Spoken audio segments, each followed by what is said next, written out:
And welcome everybody to another State of the Onion, episode 5, series 3. Thank you very much for being here.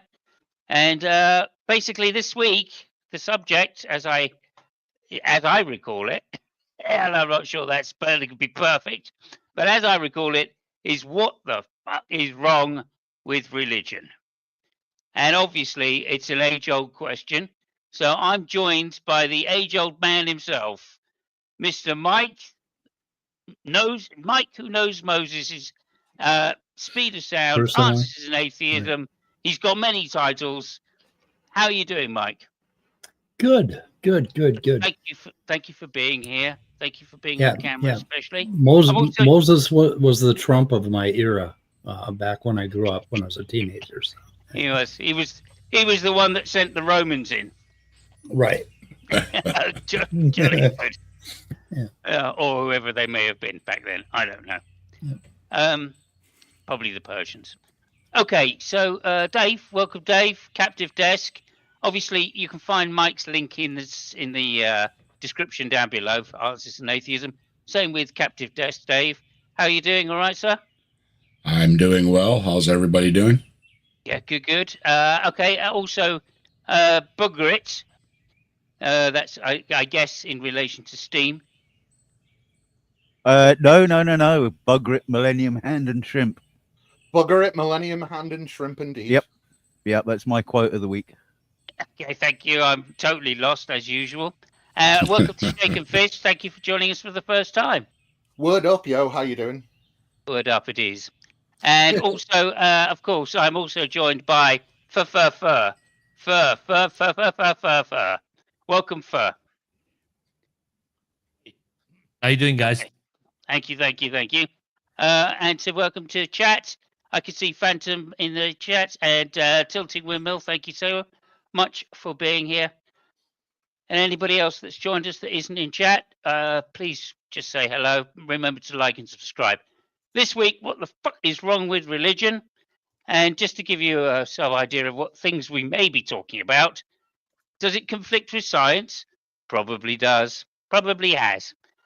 Social division and discrimination, another possible topic we might talk about. Trauma, religious trauma. Some people find it a real problem to come to terms with, shall we say, fundamental upbringing in religion, and it can take them a lifetime to get over that. Extremism in religion, not a great thing, leads to violence. You only got to look at the history of Europe for that one.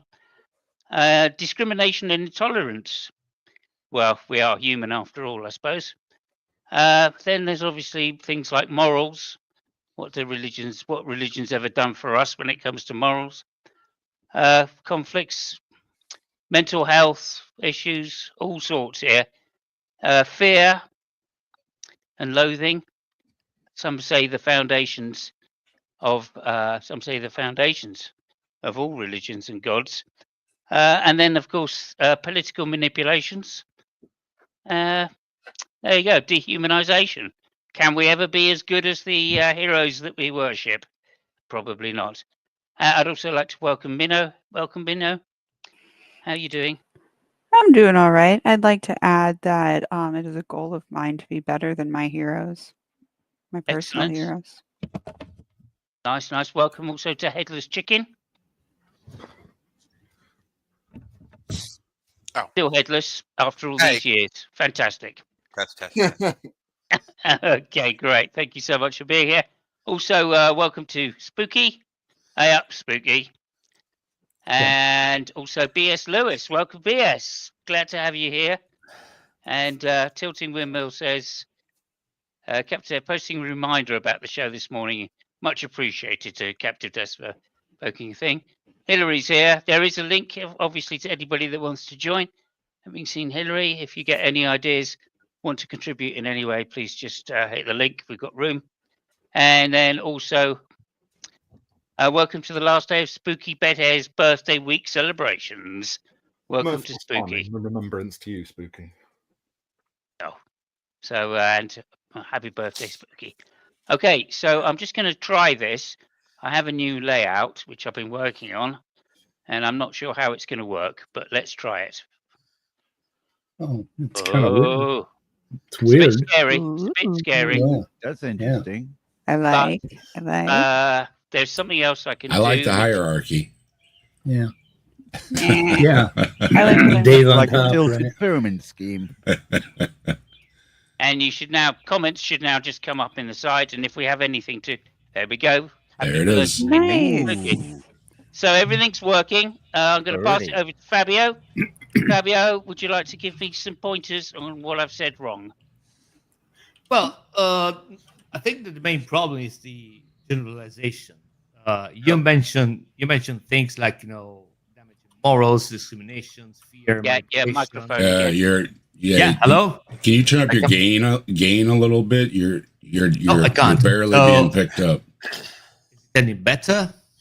Yeah, a little bit. When you speak Slightly. into it directly, it is, but Okay, so we'll see how we're going. I'll try to speak directly. So basically, I think that the main issue is the generalization. You keep moving away from the mic. You mentioned morals, discrimination, fear, manipulation, dehumanization. I think that the same problems can be attributed to political ideologies or even economic theories, stuff like that. So I that's think, not the. I think you might want to drop out and come back in, Fabio. Your mic is really bad. He has the same thing going on that happened to you, Dave, where you talk for a little while and then it goes dim. And it then would start comes going back. goofy. Yeah. Yeah. Yeah, that's weird. Welcome to Sandy. Happy birthday, Spooky. Lucky's his can I- birthday tomorrow, so I didn't know that. Lucky's birthday tomorrow. It's not a dog's birthday that counts. Okay. Well, happy birthday, Lucky. Yeah. So Simos, can I add a bullet point? Yep. Just let me just add. Just can't hear Fab. Yep. We're working on it. Fab's important, as we know. Try again there, Fab. Okay, take two. Better. Seems like it's maybe slightly better. He's fine. Yeah. Fine. Yeah, you're absolutely fine. Yeah, it's better. Yeah. So okay, back to where I was. Could I stop you one moment because there was an interruption by Mike there for a bullet point. Oh, Fast bullet me? point. Yeah. Oh, yeah. Ideological and cultural isolation leading to abuse, basically. Okay. Thank you. And that would be a la cult sort of. I Yeah, see. that. All right, over to you, Fabio. Sorry for that. Oh, it's okay. It's okay. So, I mean, you mentioned several things, and you by attributing to religion negative things like problem with morals, discrimination, fear, manipulation, dehumanization, and several other things, which can be also easily attributed to political ideologies or even economic theories. Still quite bad. So It's Yeah, just it's- me. No, Do you have, like, it's a pretty gain on- bad. Do you have like a It's- gate on somewhere or something? Yeah, like it seems to be like a cutting out on noise It's on the- cancellation. Yeah, it's on the lower timbres. So do you like have a gate or a suppressor on or something?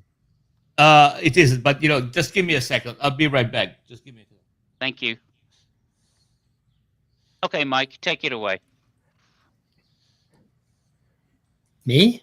Is there another mic?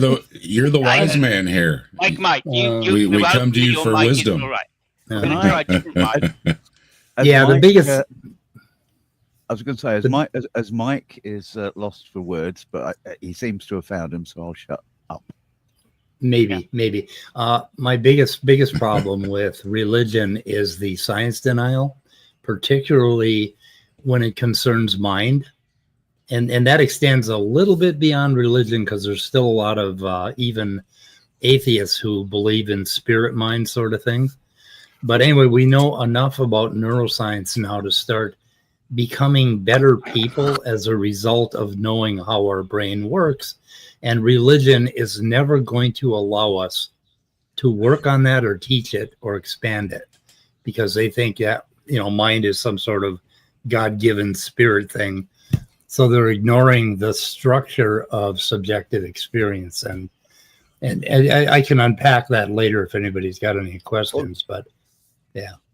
Well, I want to add on. No, oh, sorry. I wanted to add on to that, like conspiracy theory thinking as well.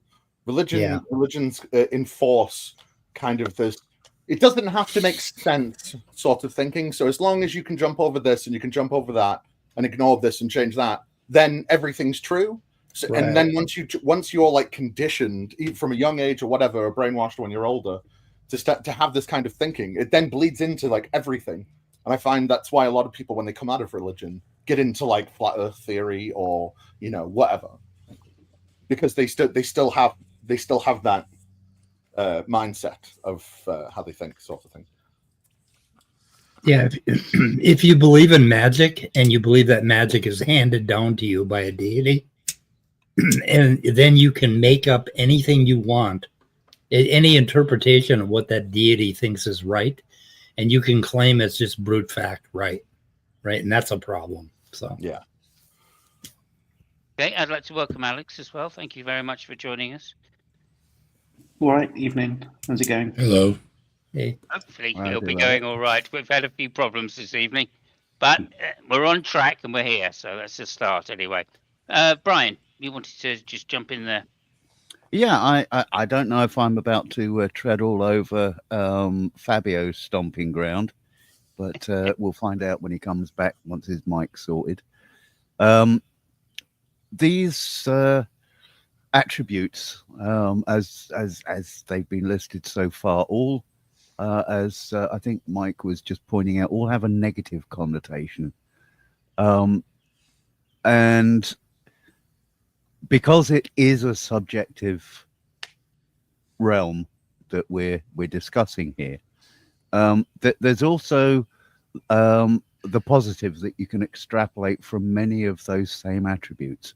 For example, moral systems.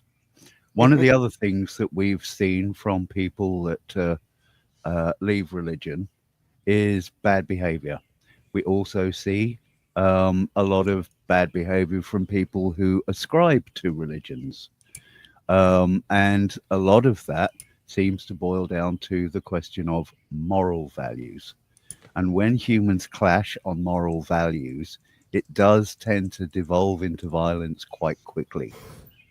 We know this just through looking at, our history, recorded history at least.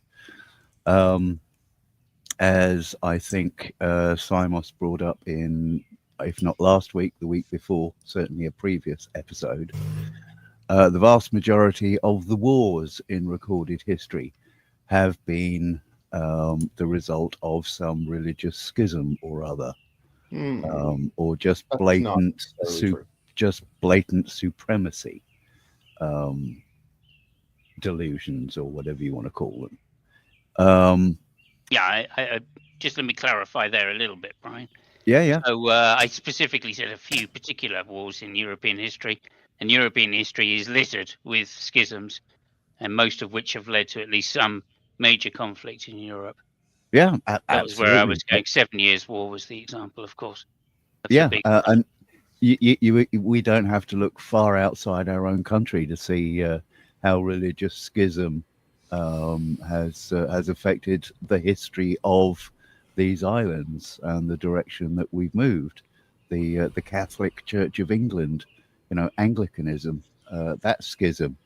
And you get people even today that say Anglicanism isn't real Christianity. And you get a lot of Anglicans saying the same thing of Catholics, particularly in the evangelical world. So, yeah, it is very subjective, and you can look at these things from both aspects of being positive and negative. I see somebody down there itching to say something, please. I feel like religion is more of a tool of all this stuff than a cause. Like, this is I all would human agree. nature. It's all human nature. Humans are horrific feral apes. I We- would we- agree. We're cousins with chimps and bonobos, and chimps like to just kill everything, and bonobos like to fuck everything. And I would humanity wants to absolutely find- agree with you.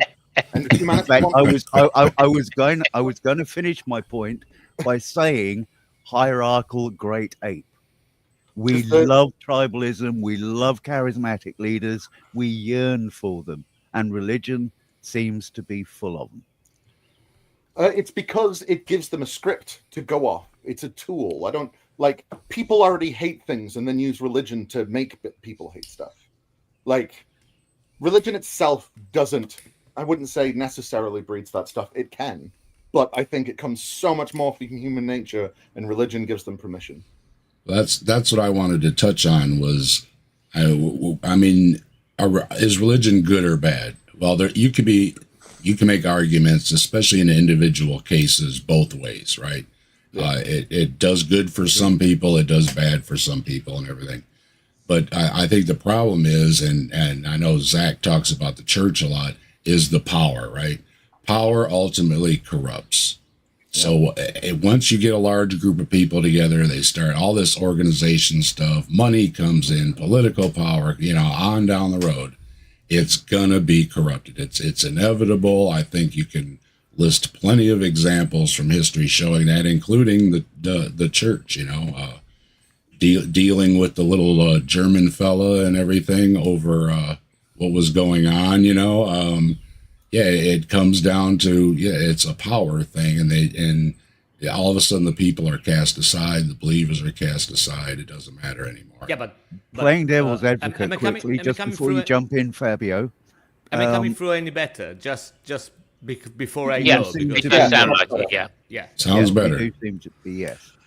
If anyone was listening last week, I closed on the on the bullet point that the true religion is control, and you've got to control the plebs, otherwise there will literally be riots in the streets because all of their petty concerns will be, will be on the streets. You've got to control the rabble, otherwise it's going to be chaos.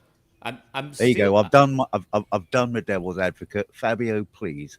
I'm still a little bit puzzled because, and I mean, it's not a critique. It's just I'm generally puzzled because I've heard before that the problem is power, and I mean I agree, but again, power is not a prerogative of religion, and now Brian talks about control, and again, control is not a But it is, prerogative though. of religion. So It is, the though. question would be, I mean, if the question is what's wrong with religion, we should try to find something which is exclusive to religion, which is totally wrong.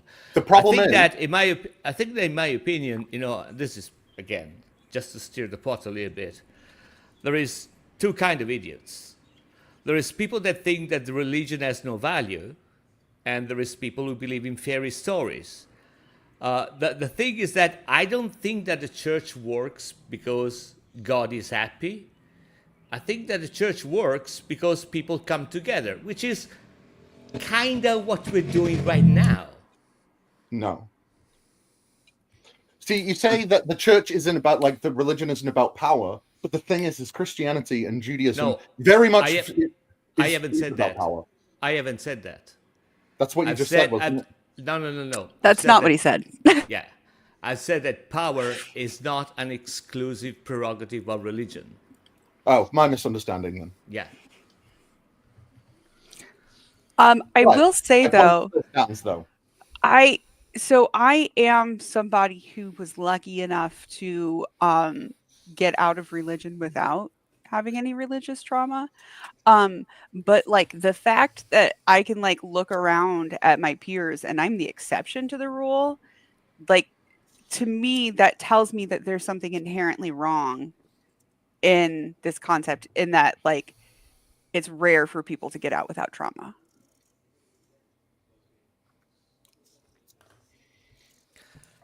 Okay. You would say I want- inherently bad, then. Is that what you're saying? inherently wrong. Wrong. Yeah, Right, I let's guess start.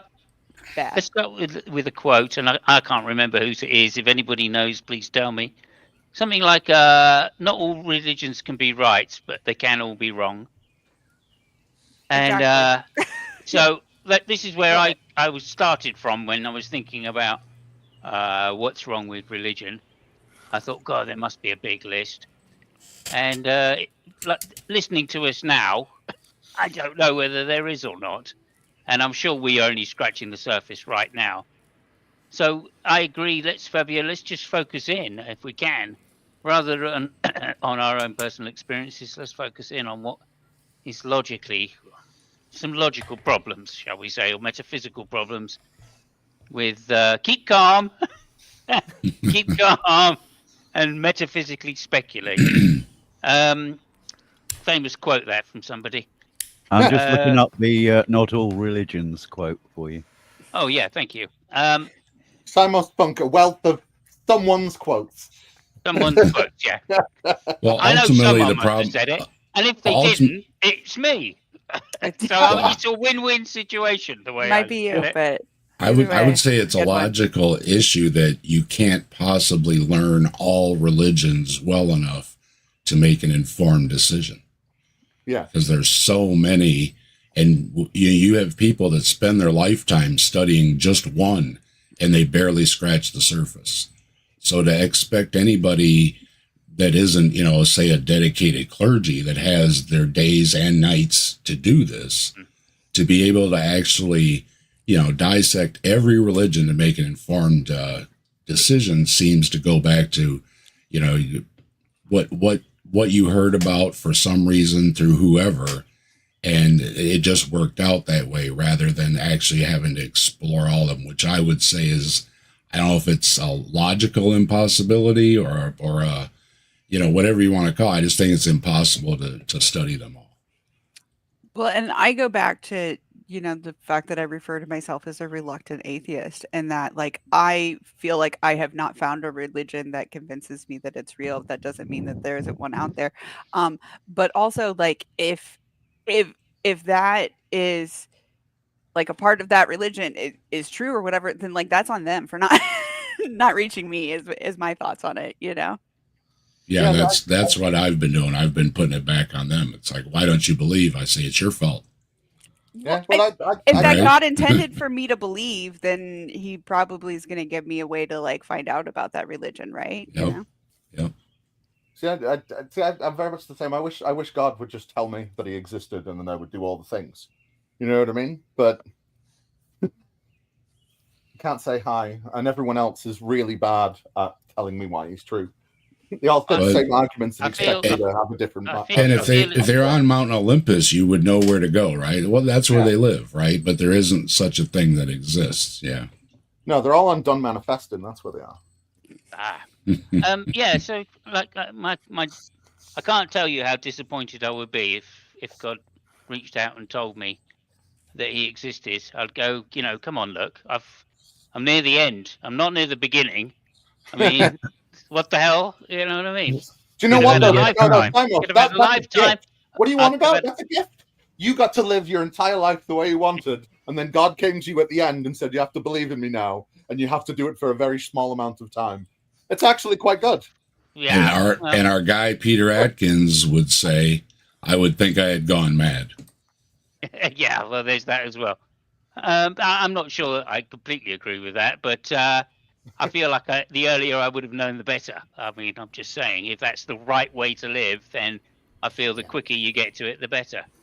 And I Yeah, have also, a it lot means of I would have- questions. And the Also, last would second, have- the last second redemption only works with certain gods, Yeah. and certain varieties of gods. So Who knows? Yeah, right. yeah, Yeah, good, but good fucking luck it if always there is works. money to over there. How the fuck am I supposed to do Yeah, that? there you go. You see, I could have been a successful YouTuber if I'd been religious, right? Look how much some of those, like, inspiring philosophy, religion, or whatever his name is, Inspiring IP. Fuck YouTube. Just go over to the States and open a mega church. Jeez. Yeah. Well, And- Do what Marjo And if- Gardner did. Just do a Marjo Gardner. You'll be minted. And if I you could have run been into the writing wrong books about God, faith.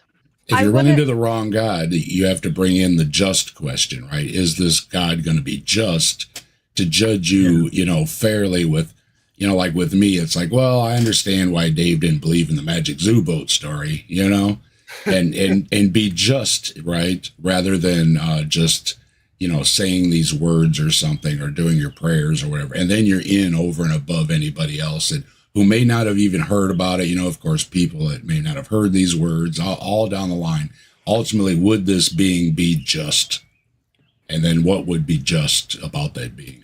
Yeah, but the thing I is, wanna make- again, if the god is Quetzalcoatl, we are all fucked because nobody has sacrificed a virgin or a child on Yeah, top of a that- pyramid. that's- Hey, No Hey, one that you fuck. know of yet. That's Excuse all I'm going me. to say. Excuse me. Well, except Simos. Simos is Yeah. covered on that one. I I've done sacrificed. many things you wouldn't expect. I sacrificed myself at one point, and I'm pretty sure I Yeah. was. I want to throw something out. Be interesting to see what a post-mortem debate with Cthulhu would be like. I think it would go something like this. Followed by copious screaming. It could be Yeah, I Bigfoot think- too. I was It gonna could be scream, but it's very Bigfoot. late, Okay. Let's just direct it slightly, if I may. There's the conflict between science and religion. This is one which is as ages old, and everybody says metaphysically there's no conflict. I guess, and yet history might say otherwise. Welcome, Jay. By the way. Oh, he's gone. That's the power of my personality. Yes, Right it's there. conflict Over to you, Mike. that doesn't really Well, exist. of course, in metaphysics, they kind of overlap because metaphysics kind of doesn't exist. Okay, interesting. Thank you. Mike, So- science, religion. Where's the conflict? So we're using the word religion, and it's a little bit wider than the way we're using it. We're using it to talk about deity type religions or primarily Western religions. I guess you could call them rather than like Creator Zen Buddhism. religions, could we call What's them? that? Creation What's that? religions? Yeah, well, deity religions, Zen Okay. Buddhism, and a lot of varieties of Buddhism, and I think some varieties of Hinduism, don't believe in the spirit stuff. They're secular, right? They're not. So I mean, there are religious practices that don't involve all this dogma and ideology. So that's what we're talking about specifically is like deity-based religions, right? And those conflict with science rather horribly. So. Well, Hinduism does rely pretty heavily on reincarnation, True, but Yeah, that's the- the Earth, correct? Some type of So- spiritualism. as does Buddhism in Un- certain No, places. until you read about it, until you read about what they're really talking about with the karmic wheel and reincarnation. There's of course there's the common idea about Buddhism that might just take the myth of reincarnation and reify it. Well, but isn't the yeah. Dalai Lama himself a perpetual being that's reincarnated again and again and again? No. Yeah, I don't think the Dalai Lama believes that. No, but isn't that yeah. traditionally the No. opinion? No. It's kind of the His idea. soul transfers. So the new Dalai Lama is already alive. When he dies, it transfers into the child. It's not. Ah. It's not quite the same. Yeah, but Yeah, I that think- would be- Sorry, I think that Mike has a point here, and you should be really careful on what he said, because if not, and this was I was trying to say before, the Yeah. overall generalization is really problematic because again, Right. if we try to extend that question as a blanket statement to religion, we have no conversation here. Because there is no conversation unless would agree. we find something which is, again, as I said before, absolutely Purely wrong religion. and is only specific to religion and it cannot be attributed to anything else. We are done. The problem with that Yeah, I'd statement is agree. you can't think of anything like that because Well- religion's been around. No, so just let me finish. It's only short because religion's been around for so long. It is infused into everything. So No, you no. can't really say that. Well, no, I mean, I can say that. Why? No, I can't mean like so. What is apart from what would be only part of religion? Because it's in everything. Yeah, It's but that is exactly the question. It is what is wrong with religion, not what Well, I is would wrong say with that it stuff which belongs to religion and something else. And I think that's I would where say it's my divine clarification devotion. really comes in useful, because we're talking about deific religions here. Yeah, that's because what I was they pointing have out. that, No, that, no, that is the any- point. any- unique That is the point that Mike said identifier. before. You know, that is the point that Mike said Yeah. before. That was trying Yeah, to I point would out say- at the beginning. Because It's the blind devotion to a leader. And I- that isn't necessarily inherent to religion, but it right, is. Yeah, see, It does seem to be inherent to all like Western religions. But like, I think just the idea that there's something outside of comprehension comes from all religious thinking. And like, yes, you can see it in other bits of thinking, but it comes specifically from religious thinking. I don't think Like- that necessarily. I think that might have happened before there was religious thinking to begin with. No, that's how religions came about, was us trying to figure Yeah, out. so you would first have to have that kind of yeah. mental leap before you could get to religion. If that's what a religion originated from, the origin had to predate it by definition. Mhm. Yeah, that's the thing that's necessary for religion, is that mindset that you just said. Yeah, it becomes kind of definitional at that point. So Alex wants to add another bullet point, I think. I don't. Fair enough. Yeah, I had a different idea, which was, and I just actually, before I say anything about that, I just wanted to say how nice this corner of the internet is, and how nice it is to sometimes come in here and be welcomed by you guys. So it's always very pleasurable. But anyway, I was going to say I had a different idea, which was, I don't know if this characterizes every religion, but maybe I'm okay with those religions that don't have this issue. And my issue is that that most religions characterize like the denial of death, right? So they basically promise to you that death isn't real. Well, at least those religions that do. They'll say something like, when your physical body gives up, your conscious experience will continue, like a sequence that will seem uninterrupted to you, right? From your point of view, it'll be like going to sleep and waking up again or something. But if you think that either that's true or it's not true, right? Either at some point your conscious experience comes to a full stop, or it keeps going forever. There's only really two options I can think of. So like, they might be right, but on the other hand, they might not be. And it does seem to me quite something close to an axiom that like death is real, and that has quite a lot of like important consequences for what life is like. For instance, like stuff is fleeting. You only have a small amount of time, and everyone you're going to be separated from, and whatever. It like paints a sort of tragic backdrop. So there's this kind of tragic, but also invigorating kind of aspect, and that's like an acid bath for falling into sort of laziness or complacency or something. I think that's really valuable. And any religion that promises you like a personal eternal afterlife is just sort of denying that aspect of reality. And if you pump that idea into children's heads, they just never get to sort of experience life, it seems to me, with that like both sort of beautiful and tragic backdrop to it, that's sort of characteristic of what's real, it seems to me. So yeah, that was my thought.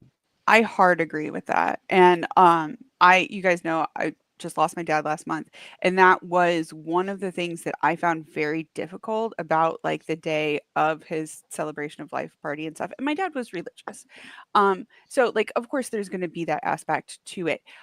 But I felt like there was this sort of like comforting of particularly of his grandkids that was like, oh well, like you're gonna see him again someday. And it's like, you don't fucking know that.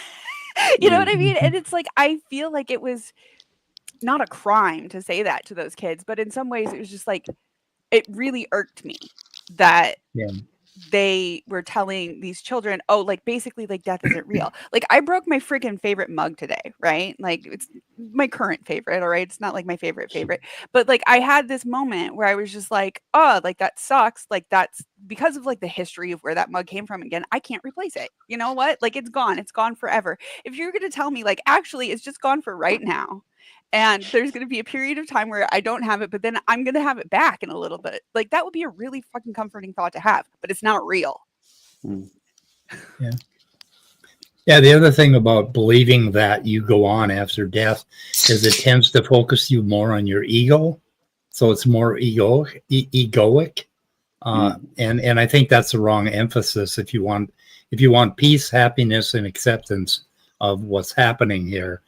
You do not want to think that me, this particular personality, is just going to be eternal. I think that's egocentric. And I don't like those kinds of religions. So And Zen that is would not be like that. Yeah. that would be a problem with religions, is especially with a hell and everything, where it affects your entire eternity after you die and everything. Yeah. But back to Fabio's point, though, that doesn't apply to all religions, and it doesn't apply to just religions, because somebody else can use, horrible tactics against people to get them to do what they want, believe what they want, and everything too. So I don't know. Again, trying to narrow it down to just religions becomes really difficult. Yeah, so there's like a distinction between, you could call it like mortalists and immortalists, where like, one of them thinks that you live forever, one of them thinks that you don't live forever.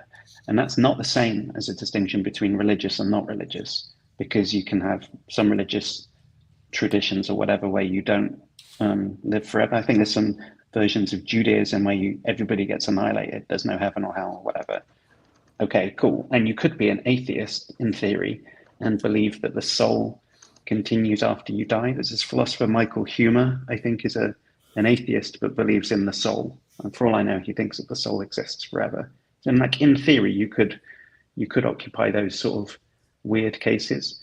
But I just think for me, I'm not that bothered about, at least there may be other things a religion is bad for, but like in this regard, if a religion doesn't teach that you keep going forever, then good. That's a good thing about that religion. At least I don't worry about that religion for this reason. So it's sort of off the hook according to this thing.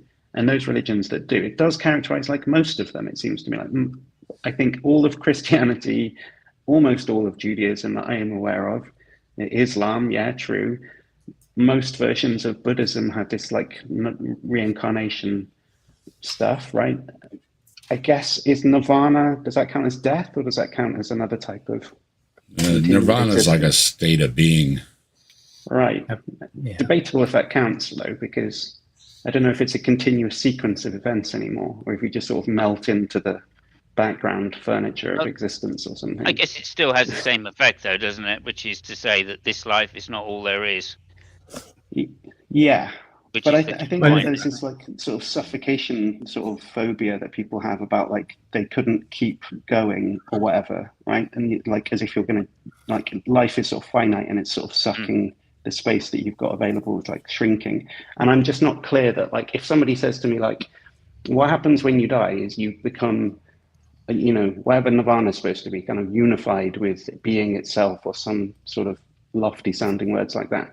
I kind of just feel like, well, will I continue? Can I continue to sort of play games on my phone whilst that's happening? Is it like that, or is it something else? Because like, if it's not more or less the type of experience I have now, that's the thing I'm worried about losing. So it's no good, because like there's this Woody Allen line about like, I don't want to live on in the hearts of my countrymen. I want to live on in my apartment in Manhattan. Right? Like that's the thing I'm interested in. I don't want to lose. And I just feel like Nirvana doesn't actually give me that. I feel like I'm being given some wooey thing and I'm actually losing everything I care about. Well, would pro or con to an afterlife be exclusively to religion then? Sorry, say that again. Well, Fabio was looking for some exclusive to religion, right? Oh, right. And would the answer either pro or con, yes or no, to an afterlife be exclusive to religions? No, because as I said, I think there's some religions that say there's no afterlife. No, either way. My point is either way. Is it only religions that are addressing the afterlife, whether their answer is yes, no, pro, con, whatever? Is it exclusive to religions about an afterlife? Well, okay, so it's going to come very much down to definitions, isn't it? So if you think that like afterlife or worship is about some kind of, worship of the supernatural, if you think that God has got a supernatural quality, then obviously that seems to be implied by an afterlife, because I can't see how you can have an afterlife without believing in the supernatural. That doesn't necessarily mean that God has to be involved. And I think that's where the crossover comes with religion. But I just want to before we get too far off what was said before, I just want to go back slightly and just ask a question. I've heard it said or criticized. I've been criticized as an atheist at times by saying, well, of course, because you're an atheist, all right, you have no ultimate meaning. You have no ultimate purpose. You've got no God to give you an ultimate purpose. And, you know, like, unless you've got the afterlife, then what this, you know, this brief, hang on a minute, this brief moment in the sun, so to speak, inverted commas, means nothing, because you're not going to live forever. Right. And that's one of the criticisms you get. Right. Obviously, there are rebuts to this, but it's often laid, I think, at atheist feet, that because we don't have this sense of ultimacy and living forever, that can't mean anything for us to have this kind of brief moment. Well, yeah, and attack onto what you're saying, Simus. The question's interesting because it's like when they ask the question, is it the case that the meaning of our existence is of a stance independent ontology, or is that ontology based on something else granting that ontology? Right, that the meaning isn't inherent to us. The meaning of our existence can only be the meaning of our existence if something else is higher than us, granting us that meaning. Right. But perfect. Isn't the whole thing kind of a red herring a bit anyway? There is also the assumption what says that life has to have a meaning to begin with, even the idea of a meaning. We're people that tell stories because we have language, so we have to have the idea that things have reasons, but it doesn't have to have a reason. So the whole thing is kind of it doesn't mean anything except for an easy win for the Christian, because it doesn't have to be anything. It has meaning and purpose. We don't have to have reason. Yeah, I used the wrong word. I should have used purpose, not. Yeah, I also meant by meaning, I meant some kind of purpose. God-given purpose is the way they say it, or objective purpose. Yeah, or they'll say meaning. Purpose, they'll say meaning and purpose. Yep, it all gets thrown around. Yep. No, I don't mean to say that there isn't an answer. Go ahead, Alex. I've got an analogy here. Basically, okay, if you have a car, and the engine is moving the car, and the car is, going down the road, right? Well, the transmission moves the car. The engine moves the transmission. Whatever, Jay. Shut the fuck up. Well, actually, the tires. It's anyway, of a fossil fuel. Actually, it's the axle that moves the car. I'm that has sorry. tires. Really, all combustion engines are all solar powered because solar no power. one wants to care, Pseudo. Shut the Who fuck up. gives a shit? It's an started analogy. I know I did. Now I'm shutting. Now I'm shutting going it down a down. rabbit hole. I realized my mistake. I want to I'm hear what sorry. Headless has to say, to be honest. Okay. Oh my god. Anyway, so basically the car moves itself, the same as humans have meaning, as integral to what we are. That's where meaning comes from.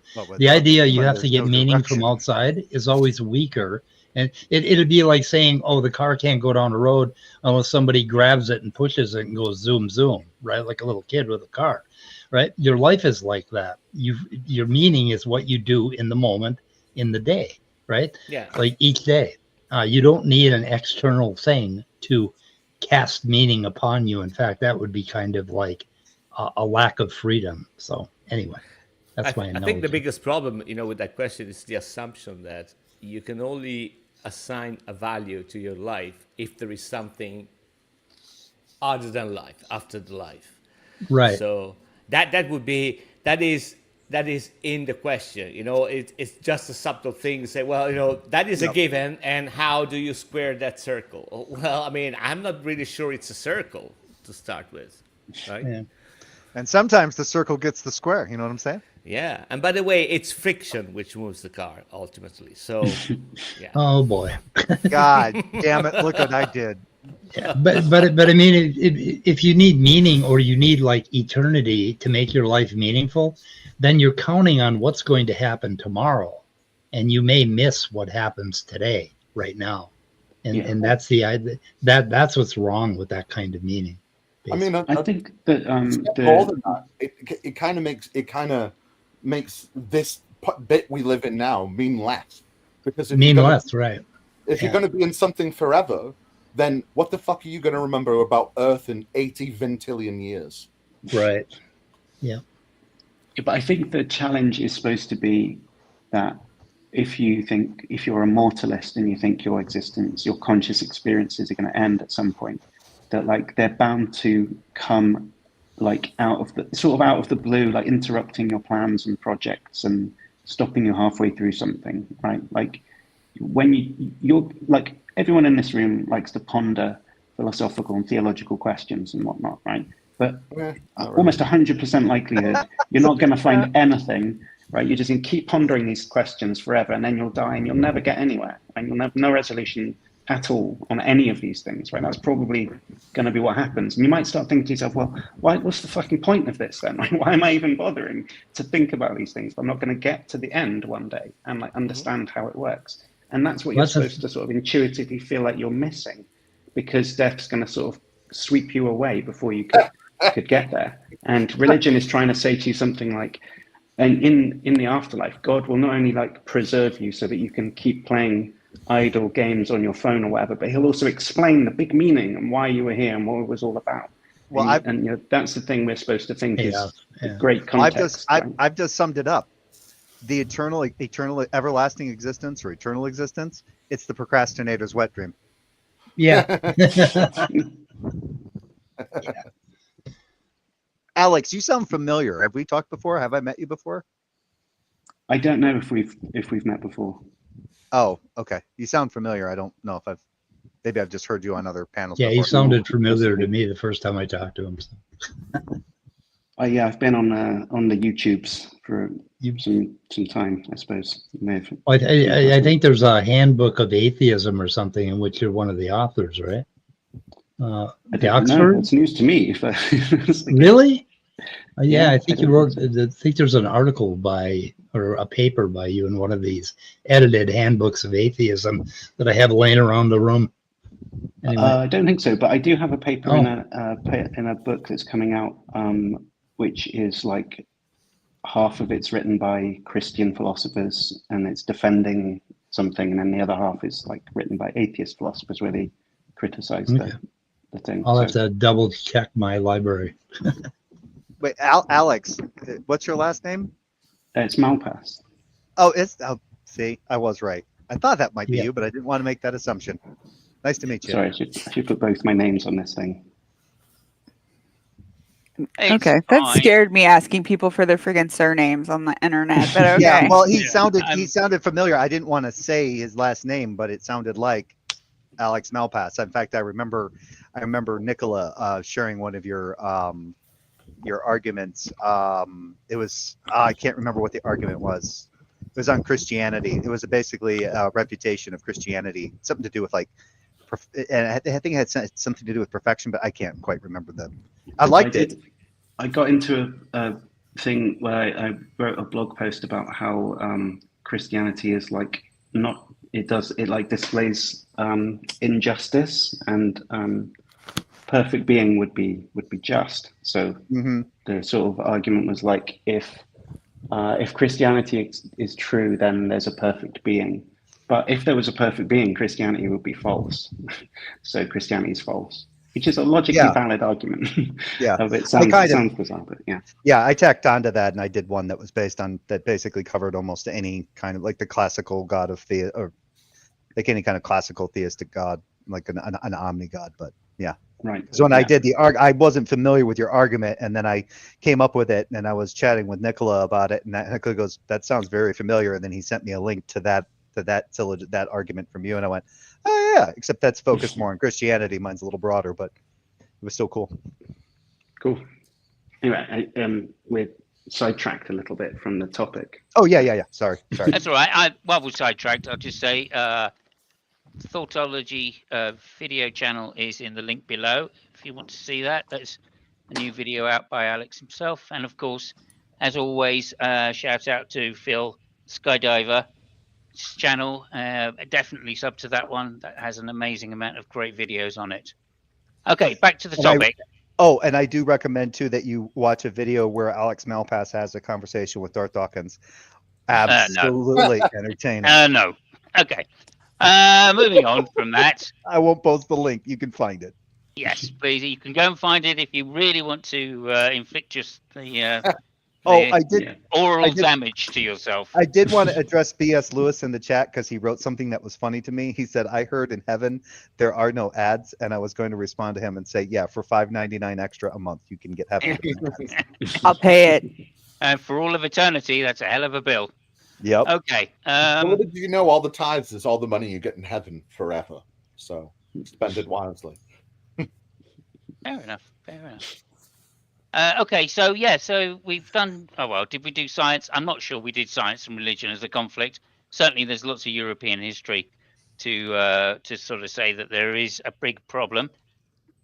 And of course, the last topic, I just want to get onto the thorny subject of Islam in the afterlife, and just to say look what damage it can do to the world if somebody believes they're going to live forever in the afterlife. Then martyrdom becomes almost a joy.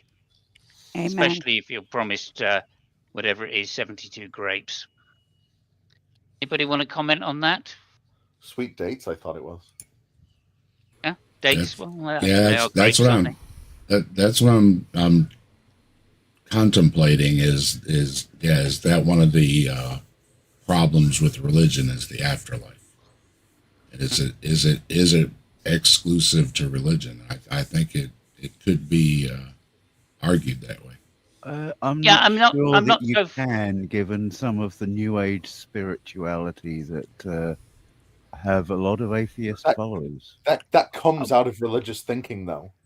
It doesn't. Religious thinking may be, but these people would argue you all day that they are atheists. They might be, but the origin because they don't believe in a god. You see, this is where the definitions come and bite you in the arse. Even throwing that aside, these guys who say that they'll freeze your brain and download you onto a computer chip in 1,000 years, like that's. Hey, San Junipero is a really good episode of Black Mirror, by the way. Yeah. But you get what I'm saying? Like that's not exclusive to religion. That's a bunch of freaking tech bros, you know.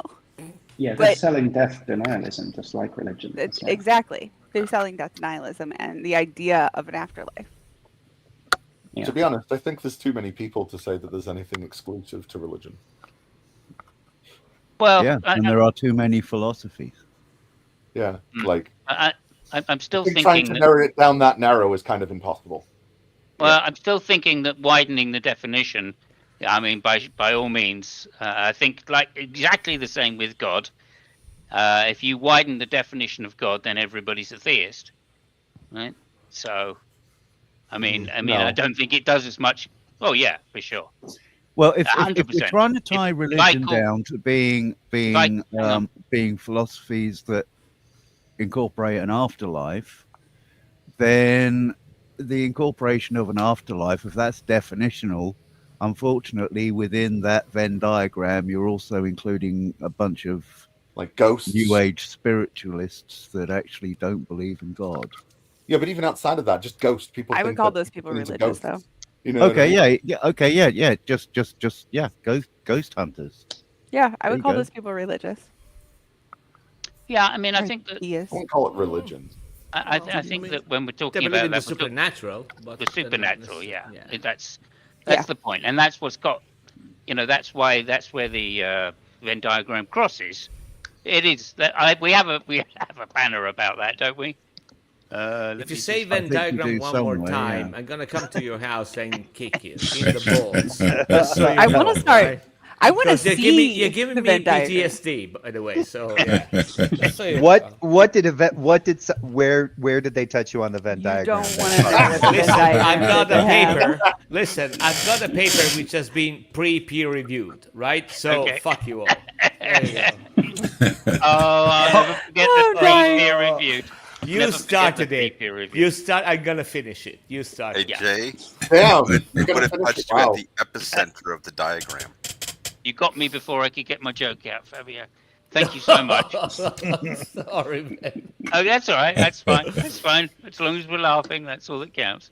Yeah, okay. DOJ, So, I think that's the Doesn't point. matter if you're that we're laughing all from fear. subject to all of the hells, if any of the religions exist, but they don't. It's all fun and games You until don't even- somebody submits a Venn diagram. Yes. Yes. yeah. It's because you Now know I'm this. just- I now tried I'm to just- bring it back to religion. Now I'm sorry. just antagonizing Is that- the Italian. Is that going to be the new religious philosophy? Is the Venn diagram? Are we going to worship the Venn diagrams fucking rule. We know. Oh, look at Fabio's Jay- face. But Jay, Drinking beer. Jay, I wanted to ask: do you have any idea on anything that would be exclusive to religions? Not at this point. No, not that I can think of. Okay. I don't see so- why we're worrying so much about what the definition of religion is. So, right, that we have one property that applies to all and only religions. I have a What's the contender problem? when you're done, Alex. Well, all right, because I was grumbling about whether we need to actually define religion for this to answer the question. Because, like, Yeah, I don't think so. Mhm. I mean, I was like, wondering Sorry, the same did thing, in the but chat. I was gonna push it. yeah, there's loads of terms I think that we wouldn't be able to define very rigorously, but you'd still be able to say stuff about. You know, like there's, what makes a chair? Do I have to be able to sit on it? Maybe. Come on, Does it have to not have the 4 chair. legs? Probably not. There's loads of things where I couldn't really give you exactly what it is to be a chair, but we all Is know a what it stool- is. And it doesn't Is get a in the way of stool a us talking chair? about And if that's the case, are hot dog sandwiches? it. But you know what I mean, right? Why are we Mhm. Yeah. bothering to characterize it exactly? And That's and great. even if we did, the thing that's wrong with religion might be also something that applies to something else, and that would still be the thing that's wrong with religion. Like, even if it's wrong, whatever it is, maybe the problem with religion also applies to toasters or something. We shouldn't dismiss that proposition just because it also applies to toasters, because maybe that's true, right? So they don't have to overlap, do they?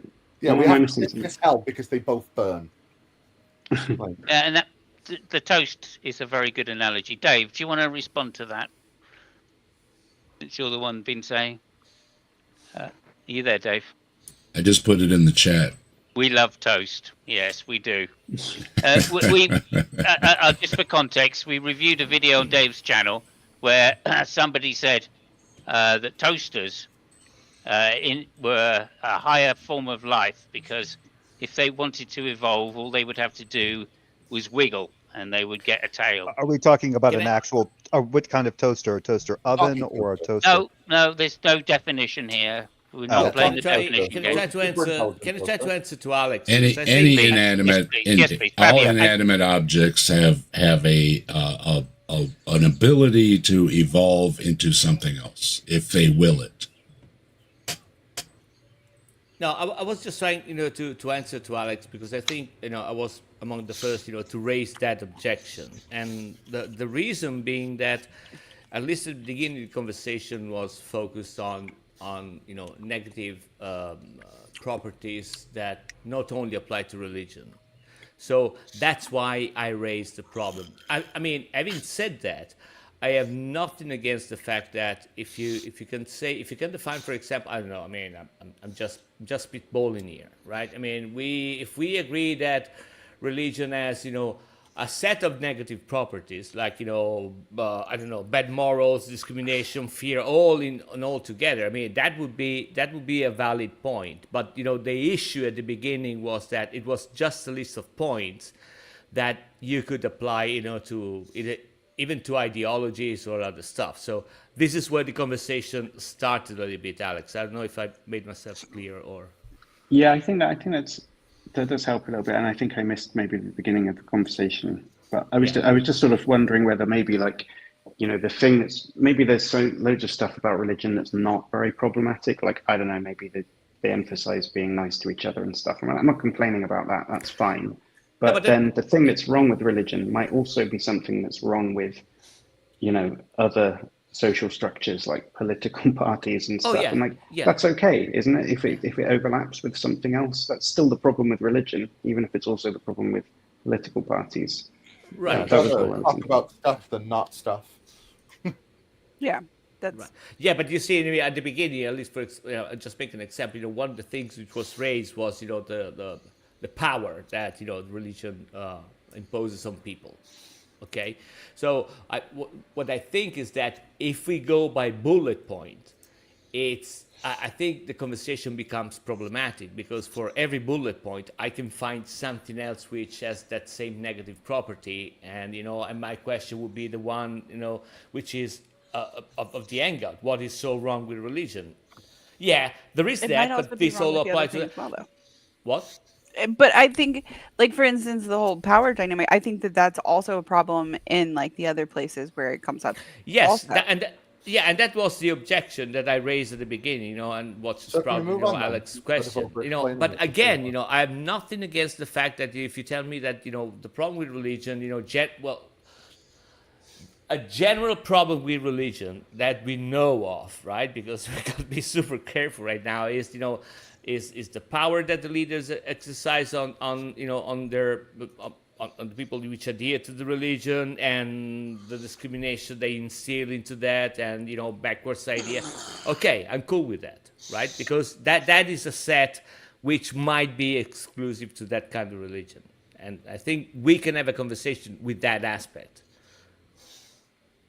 Brian. Yeah, fair enough. That was kind of where I was going to go, because one thing that is common to all religions, or rather exclusive to religions, with the exception of government, but this is why over the last couple of centuries or so we've been seeing, the foundation of the United States is a good example of that mindset developing, wherein it explicitly in its founding documents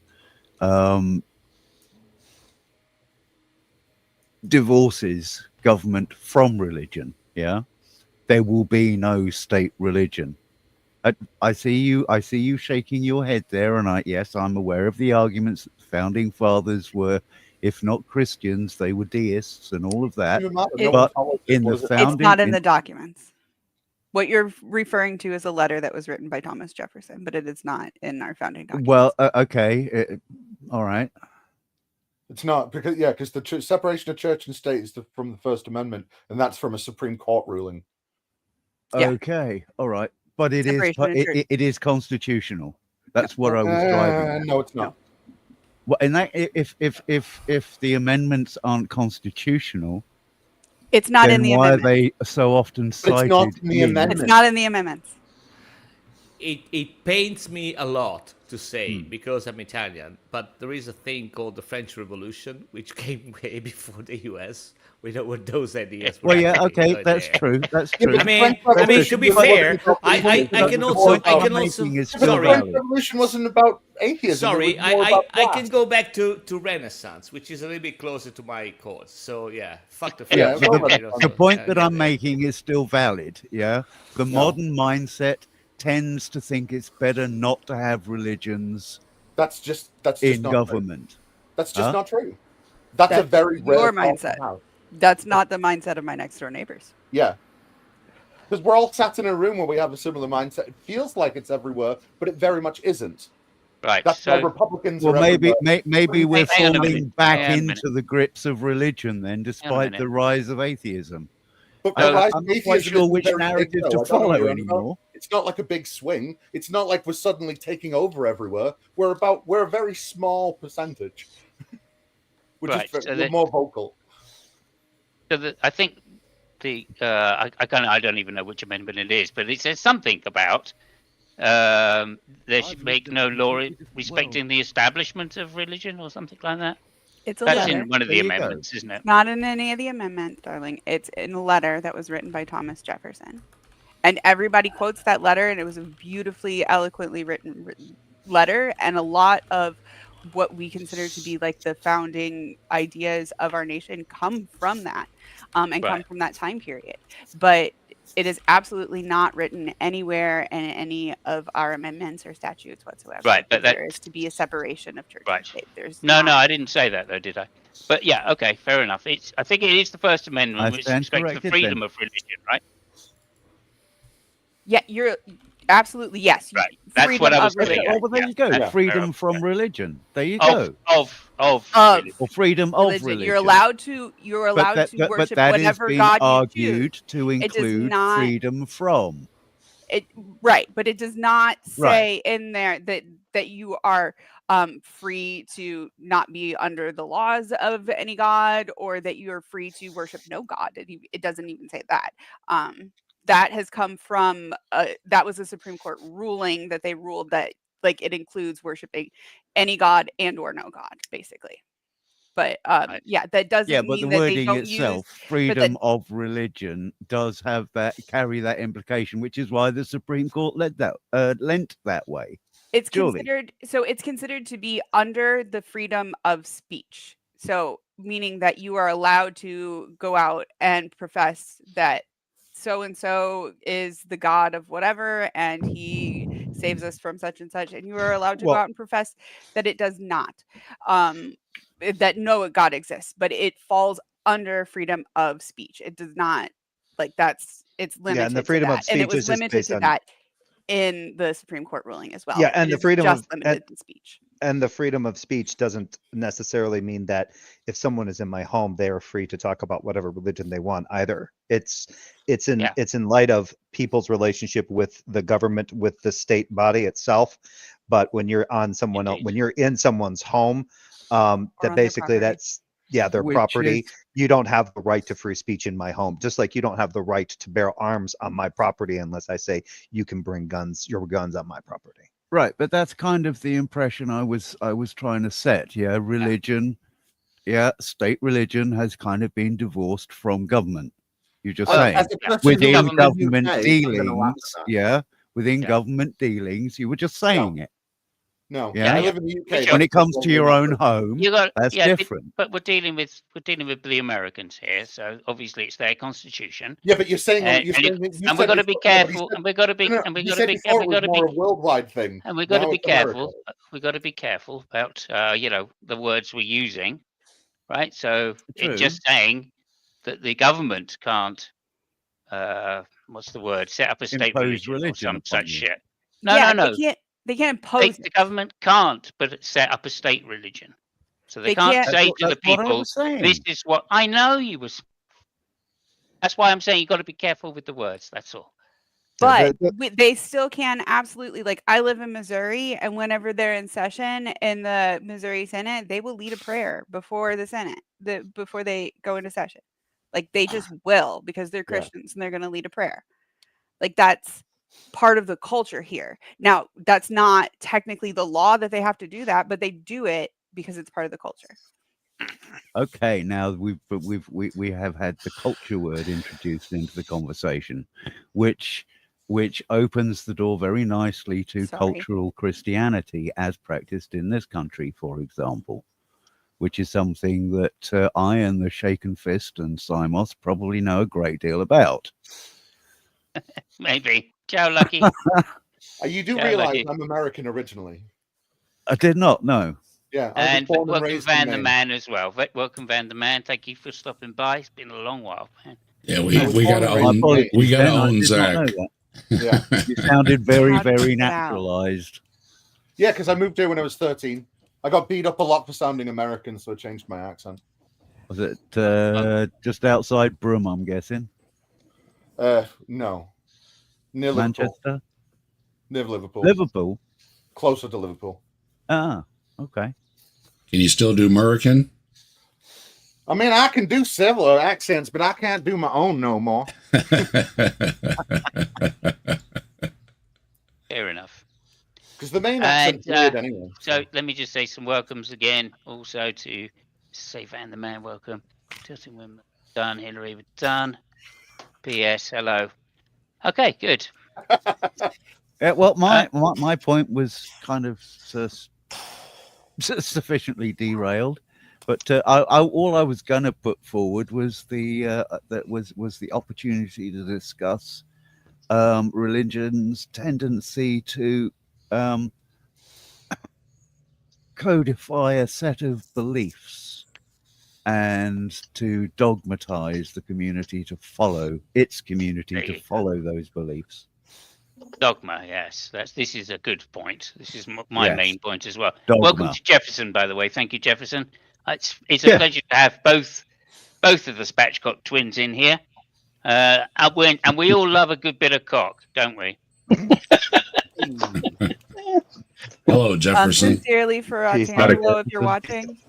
I think now we can have a proper Venn diagram with those two. Yeah. Wait a minute. There's really two of them? Yeah. Yeah, I know, they're in the right? same room. They're in the one room at the same time. There must be Don't- two. Don't tell SFD Mod his mind will explode. Yeah, we have to do this to keep that whole allegation that we're just the same person with multiple channels down. I still use the old joke when people go, "Are you really twins?" I'm like, yes, we were roommates, and they don't get the reference at all. No. Good. So, moving on, I guess. Dogma. I told Oh, good, I sent it. Angelo. Go I back sent it- yourself. I sent Who I sent a said hello? text. Oh, You said that Tangelo? twice. Who said hello?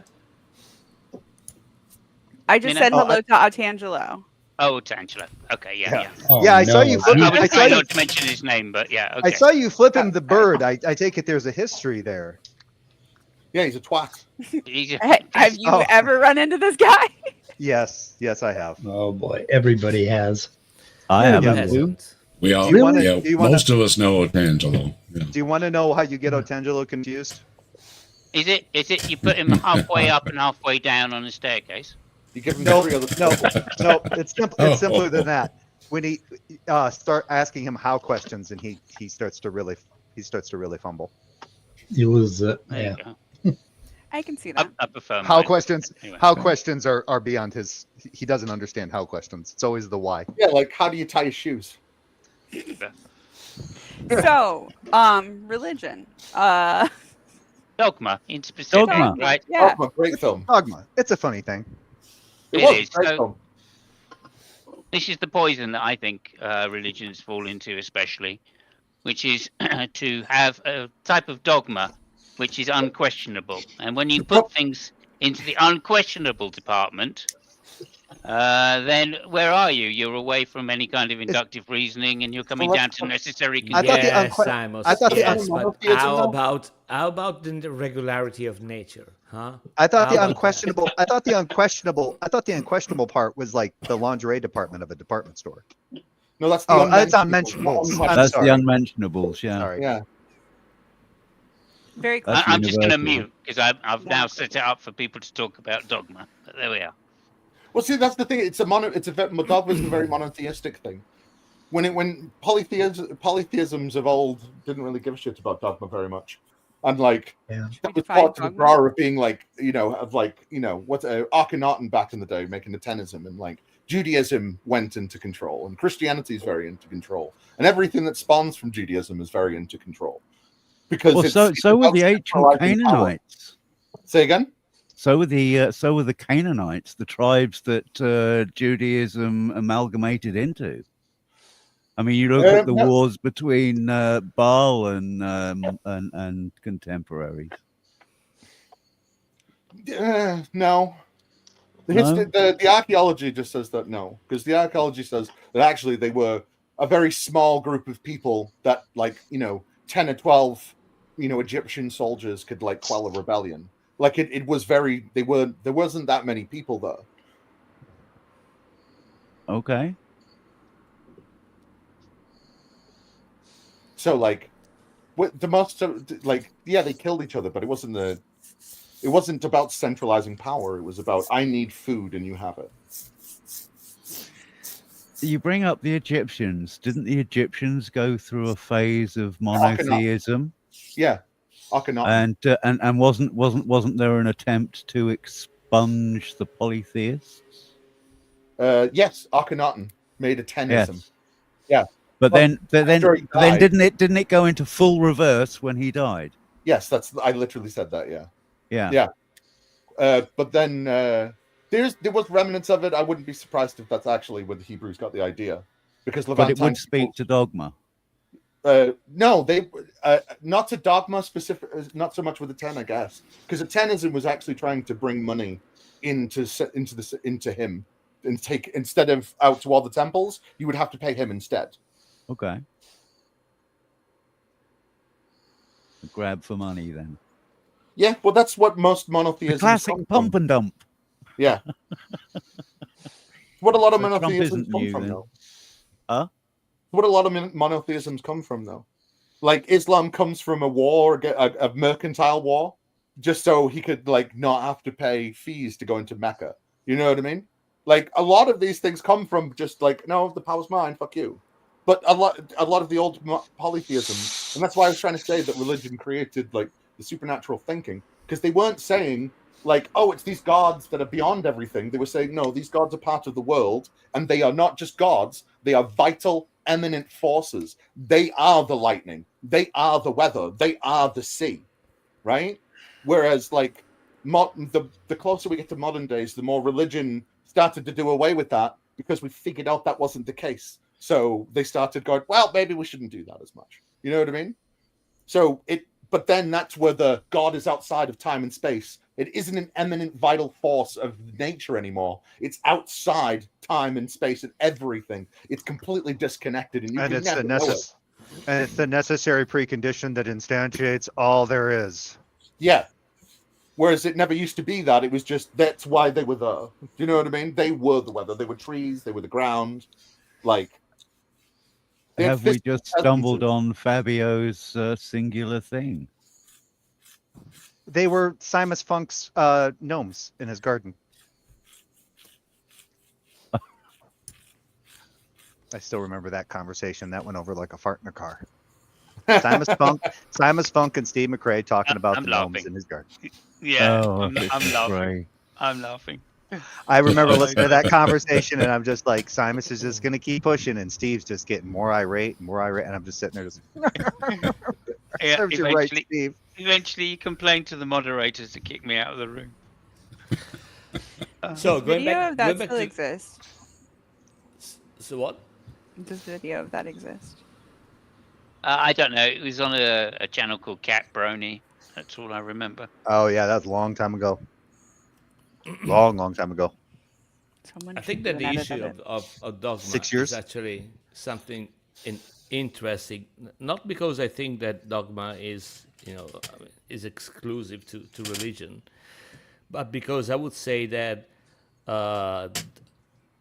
there is a preponderance of the usage of dogmas in religion rather than in any other aspect. It could either be political, ethical, or whatever. Just name your ideology or thought, train of thought. School of thought. So that I think might be problematic, and it might be an issue which points out to something which is wrong with religion. I mean, the fact that there is an abundance of dogmas that you have to follow, and some of them are not dogmas that you can get at it by yourself, like I was joking with Simon before, regularity of nature and that kind of stuff. But there are some other things that you don't even think about, and you got to accept, even if not accepting wouldn't make any change in your life. So that might be something which I think might be problematic. Would Okay. communism also suffer from this dogma problem? What? Would communism, as Yes. practiced, well, say Stalinism and Well, and yeah, Maoism, any type of No, thought you're right. You're right. That's why I said that in religion you can find there is a preponderance of dogma. I mean, the sheer number of dogmas that you got to adhere in order Right. to fulfill the religion creed is way more than. Well, I mean, I'm jumping here. I haven't given too much thought, but I would say it's way more than any other ideology there is. I mean, in communism there is the dogma of the state and the welfare of the people and stuff like that. But they're not too many, right? I mean, it's 2, 3, or 4. I mean, you can build a pretty much good structure on that, but there are not too many. While in religion, there are many of them, and some of them have no practical use. You just have to go with it, even if it wouldn't make any difference, to your religion if that dogma exists or not. the bodily resurrection of Christ in the case of Christianity, right? Does it matter if he's bodily resurrected? No, that's just dogma. It's what the early church was led to believe, and they made it part of the creed. So Right, it I has mean, to be and- and- accepted. But and does the it make any proof- difference to whether Yeah. God exists or not, or Jesus is God? No, it doesn't make any difference at all. No, you're right. I mean, and the proof, especially in Christianity, is that, among the very flavors of Christianity, there are different dogmas, but they all think that they believe in the same Christ or whatever. So yeah, that would be an unnecessary infrastructure that is put on, and it's obviously put on in order to reinforce the power, that the not the religion per se, but the people which are in charge of the religion, exercise on the people. So that would That's be right. a problem. I think And the point, I just sorry to jump in again, but the point I feel is really important here is there's a difference between having a minimal amount of inverted commas dogmas. I think of them as metaphysical virtues, right? More than I think of them as dogmas. The least number of like presuppositions that you can get away with to explain what you do observe. I'm an empiricist, so of course I'm going to use that word. Is very important. Go ahead. And you see how it works, Cybus. I raise the problem and then I give the solution. That's how it works. So, Right. yeah. Oh, thank you. You're welcome. Anyway, go ahead, Shaken. I think the other thing that religion does is it separates us from our animalistic nature, and it makes us think that we're not part of the natural order, and in doing that, it means that we think that we have some kind of power over everything that's going on, and we don't. And it makes us act in ways and do things that we would never think of doing if we didn't have those thoughts. And those thoughts come to us specifically from religion by going, no, God made all this for you. You are you're its controller. You are its shepherd. It's everything. So we think that we have the right to do all this, like change and break and make every, do you get what I'm getting at? I'm stumbling on my words a little bit.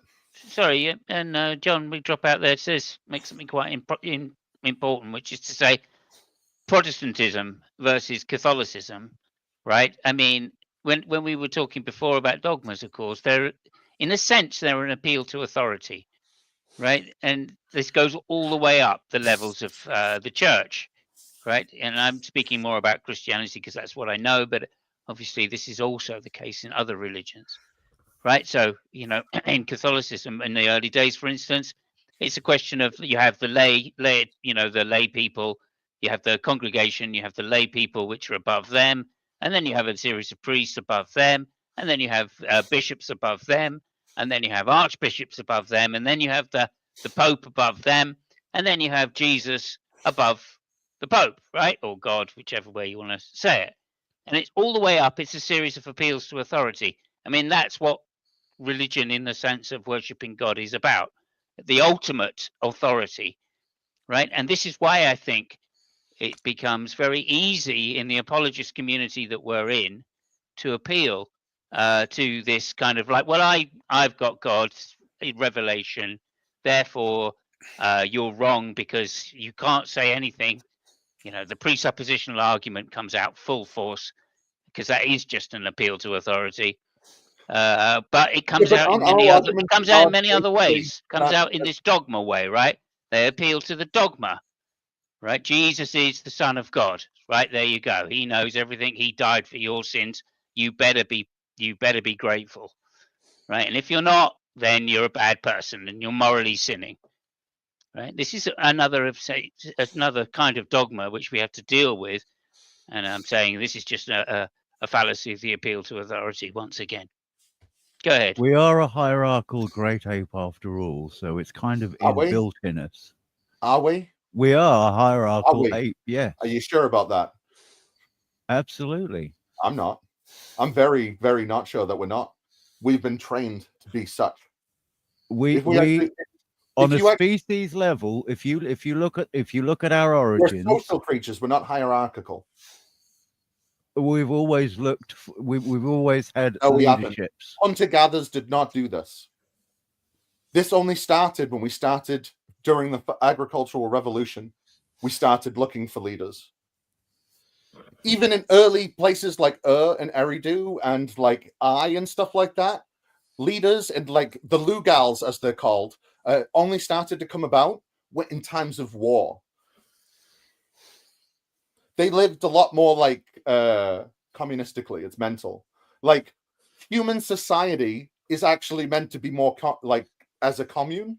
We're not hierarchical creatures. We've been taught to be such. So is this something that we have to thank religion for? Is it? I don't think it is. It completely ruined human life. What are you on about? The second we started in the agricultural revolution, given that religions tend to be so hierarchical. Yeah. Yeah, but that came well afterwards. So obviously, because there's religion is the weird guy that would live in a cave and he would spit things on the wall and he'd go, oh my god, that was religion, right? Because he was communing with the spirits of the area. Isn't it still that? A little bit, yeah. Although now it's just drinking a lot of wine. Yeah, it's just that with more steps. It's more complicated. Yeah. Well, I would agree with you that as we've evolved, we have become more sophisticated. I wouldn't even say we've and evolved. nuanced. Well, more egalitarian, right? As the moral systems have been improved. We were more egalitarian as hunter-gatherers. Well, the agricultural revolution fucked us. I'm talking maybe. about human nature. It's just No, what I understand what you're saying, and I can see that there's a point behind what you're saying, but I don't think that that if you say to me there wasn't a leader in the in the pre-agrarian societies, I mean, I don't think that's the case either. Yeah, if you don't have a leader when you in your hunting party, who's going to be directing the hunt? The thing is you weren't directing. We were acting as a unit. So, like when we look at wolves hunting, there's not a point. They all do act individually. They just know how to work together when the specific prey they're hunting because they know their territory. It's instinctual. Yeah, and that instinctual is to have one alpha male pack leader. That is just factually untrue as well. There is not an alpha and an beta. I have to agree with Fist on that because recent studies into dogs have shown that the alpha male is a myth. Yeah. Okay, interesting. I'll have to look into that further. I mean, yeah, and I'm going to have to rethink my understanding of early man psychology, obviously. Yeah, the agricultural revolution changed us. It made us shorter. It made us live shorter lives. It really fucked us in a lot of ways. Yeah. So the Bible is right in telling us that the ancients did live longer. Like, yeah, but like they lived not like I'm not sure that's true either. So that was supposed to be a throwaway joke. It's fine. I take. Yeah, I don't know whether there's a lot of evidence to say that we lived longer in a pre-agrarian societies than than not. I think because average age is something different, right? Right. Well, but average age takes into account that there's like a bunch of freaking babies that like most people died before they turned a year old. Like, yeah, literally, and once you get over a certain age, you are going to see old age. You can tell by because when you look at bones, the kind of like trees, they tell you how they age because every time it sheds, you get a new you every 8 years that includes your bones. Well, they don't grow back as well as they were like the time before. That's why you age. So we can literally look at them and say, oh, it's banded in this way. It had this disease or it had this deficiency with this. Or like, there's so much we can tell from them. It's ridiculous. Yeah, we've only been living the lengths of, there's only, infant mortality has only recently, in recent times, 200 years, been getting, to the stage where it is now, where we all expect to get old.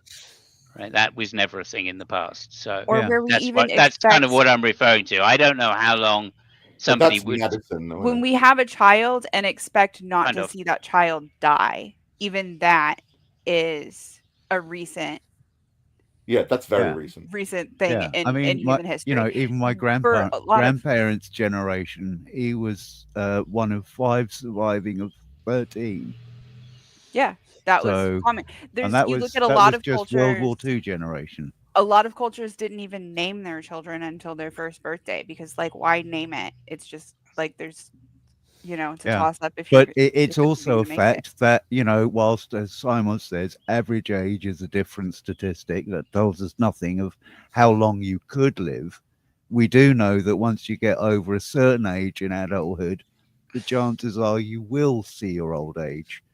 But it's getting to that age where, yes, you're experienced enough and you're hardened enough that you are actually going to survive the knocks that life I throws don't at you. know. Because if you look at the average age of someone and say the average age of us is only 20, well, then you can say that with more certainty, they ain't reaching an old age. So it isn't about you could die whenever, right? You were more likely to die younger. No, but if Very you young. survived very until you were people did. 30, there's a very good chance that you would survive till No, you're 40. okay. No, you'd probably He, die of let me. abscesses. Can I explain what Sorry. he's trying? So I'm going to give you an example that is in my family. All right. So dudes in my family will either like off themselves at like doing stupid shit, either like literally, but before they turn 40, like 45. If you make it to 45 in my family as a dude, you are definitely like definitively going to see like 70, 75 at least. That there is a gap in my family where like men do not die between the ages of 45 and 75. And I think Yeah. that's what he's getting at. Yeah, there's an age at which we stop taking the risks that we would otherwise when we were younger. Right, but the agricultural revolution didn't care about risks. You would die of No, abscess. we're talking pre that, which is hunter gatherers. And when you're Yes. in the hunt, when you're then- younger, you're more likely to take the risk that will kill you. Bingo. Right. Bingo. Well, That's what I'm the saying. fact that but the fact that we exercised better, we weren't eating terrible food, had dramatic effects on us. Yeah, but our psychology hasn't evolved a great deal in the last 200,000 years. We're still human beings at our root core. Yeah, our brains are still structured the same. No, They they're still not. operate with using the That's same actually not true. impulses. No, our brain has started to change. They've started to smooth. I think that they've In which case, we're getting dumber. Yes, but I that think- also isn't as bad as it sounds because we don't live in nature anymore. So there is a bunch of stuff in our brains that has become pointless and doesn't get used. Okay, and is that anything? Is that influenced by lack of religion as we Maybe. become less religious? What do you think there, Shaken? I think there might be some sort of epigenetic effect going on. I've been toying around with this idea that actually, because we had so long of like Christians and other religions of that going, do you know what? Kill the unbeliever. That actually people that would maybe think in ways that would make them question things would actually be taken out of the genetic pool. So actually, if you started to have a preponderance of that, and if that is, do you know what I mean? So Yeah. it could Yeah, actually that's be a very interesting very theory. selective breeding that went on because Right. we used to kill the unbelievers. Yeah, or at least people that expressed ideas which were too far away from the norm, right? Yeah. That veered too We've far not off really the been dogma. around long Maybe. enough for proper evolution to work a lot. And yet, some would say that these periods of religious excess were some of the highest periods for creativity in art. You look at the Sistine Chapel or, Michelangelo or Copernicus, or there are so many examples in history of people who have been very, very religious and, achieved amazing things. So there's certainly no conflict there, right? I mean, the difference is there is also great periods of time when religion would tell you to do great things of art, otherwise they would hurt you. Well, I'm So- sure that's not really They were actually paying you, and quite well. yeah, they would pay you, yeah. Yes, but then if you refused, they would. No, do if you things to refuse, that you didn't get paid. That's it. Yeah, It was a and job. you just remain in your squalor. Yeah, I mean, Okay, Michelangelo, interesting. Giotto, Brunelleschi, I mean, those people were workers. I mean, they were painters and they got paid for what they did. I mean, nobody was pointing a sword to them and say, oh, you got to pay because we're going to cut your head. No, you got to pay, you got to cover it with gold. But I mean, Okay. yeah, I mean, we No, should get okay, back to people good were old threatened. eugenics, and Yes, they would pay that would solve you, a lot of but problems. also they would threaten you. They would threaten you if you said no. Well, No, There's a no, they little- didn't. There's I conversation just going in the side before chat. we go. I mean, they're not.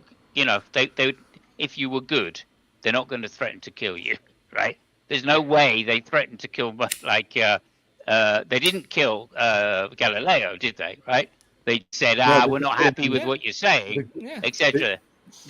And these people are religious, right? Vesalius and Copernicus, they're all very religious people. Okay, so it's not a case that they want to go around killing these people. Obviously, blasphemy was a crime punishable by death. Therein lies the rub, right? If they were so obstinate, right? This may apply. Your argument may apply to the obstinate, but it certainly doesn't apply to the creative or the intelligent. However, I just want to say one other thing which I'd like you to talk about, which is the so-called Dark Age of the before the Renaissance, when the Christians closed down, certainly the Byzantines, closed down the Greek schools and the universities, right? This led to a huge dearth of loss of understanding from the ancient world into the modern world. And it's not until we get to these people that I'm talking about, very religious people still, that the Europe starts coming back again, right? So what about that as an example? I mean, that is... Sorry, second. Yeah, go ahead. I finished the point. I'd like you to Yes. talk about it if you can. Yeah. No, I mean, it is a good point.